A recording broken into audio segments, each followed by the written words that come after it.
জুড়ে কিতাবখানা পড়ার পর যেটা বুঝলাম এখানে শুধু হেফজখানা বিষয়ে পড়ে না, বরং কিতাবখানা যা যে প্রাথমিক যে যোগ্যতা আছে সেটা এখান থেকে আস্তে আস্তে জি আলহামদুলিল্লাহ, আমরা এই মাদ্রাসায় দীর্ঘ 1 বছর যাবৎ আমরা পড়াশোনা করেছি। আলহামদুলিল্লাহ বর্তমানে আমরা সকলে কিতাবখানায় আছি। আলহামদুলিল্লাহ সুনামের সহিত আমরা মাদ্রাসায় অংশগ্রহণ করছি কিতাবখানায়, এবং হিফজখানা থেকে আমরা অনেক ফায়দা পেয়েছি। হিফজখানায় থাকাকালীন আলহামদুলিল্লাহ তেলাওয়াতের মাঝে অনেক সুন্দর আল্লাহর রহমতে এই মাদ্রাসা থেকে হয়েছে, তেলাওয়াত অনেক সুন্দর হয়েছে, যার কারণে কিতাবখানায় সারা মাদ্রাসায় আলহামদুলিল্লাহ আমাদের সকলেরই সুনাম শেখ থেকে আলহামদুলিল্লাহ আছে। আলহামদুলিল্লাহ আমি এখানে হেফজখানা শুরু করেছি এবং এখানে শেষ করেছি, এবং এখান থেকে কিতাবখানা কিছু প্রাথমিক ধারণা নিয়ে কিতাবখানায় ভর্তি হওয়ার পর সেখানে আমি ভালো স্থানে আছি।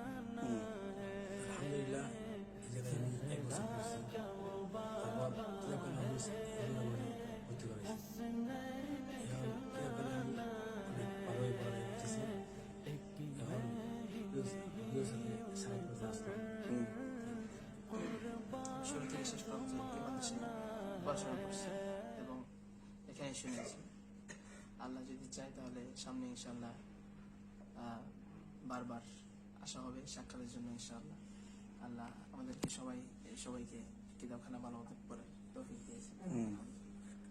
আলহামদুলিল্লাহ আমি এখানে 1 বছর যাবৎ কোরআন মাজিদ শুনিয়েছি এবং শোনানোর দ্বারা যেটা বুঝতে পেরেছি যে এখানে হেফজ কোরআন তেলাওয়াতের পাশাপাশি কিতাবখানার একটা আন্তাজ তার মধ্যে গড়ে তোলা হয়, যার কারণে কিতাবখানায় গিয়ে খুব সহজেই প্রাথমিক অধ্যয়নগুলো খুব দ্রুতই আদায় করা যায় এবং বেফাকুল মাদারিসিতে স্থানও আনা যায়। আলহামদুলিল্লাহ এই মাসে খুব ভালো। আলহামদুলিল্লাহ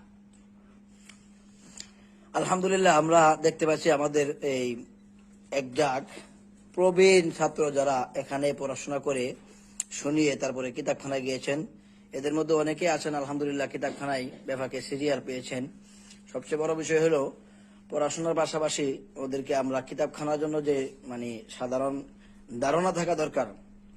অনেক ছাত্র দেখা যায় হেফজখানা থেকে কিতাবখানা যখন যায় একটা ভয় কাজ করে, কোনো ভয় নাই। আমি বলবো যে ভালো কোনো হেফজখানা যদি কেউ শোনাইতে পারে, ভালো উস্তাদ যদি থাকে, তাহলে তার হেফজখানার পাশাপাশি কিতাবখানার অনেক ভালো ধারণা সে এখান থেকে নিয়ে যেতে পারে। আমাদের এই সবার জন্য দোয়া করবেন আল্লাহ রাব্বুল আলামিন যেন তাদের সবাইকে আলেমে হক্কানি, আলেম রব্বানি, আল্লাহ ওয়ালা, তেলাওয়াত করনে ওয়ালা, হাফেজ কোরআন এবং আলেমে দিনের দায়ী হিসেবে কবুল করেন। আসসালামু আলাইকুম ওয়া রাহমাতুল্লাহি ওয়া বারাকাতুহু।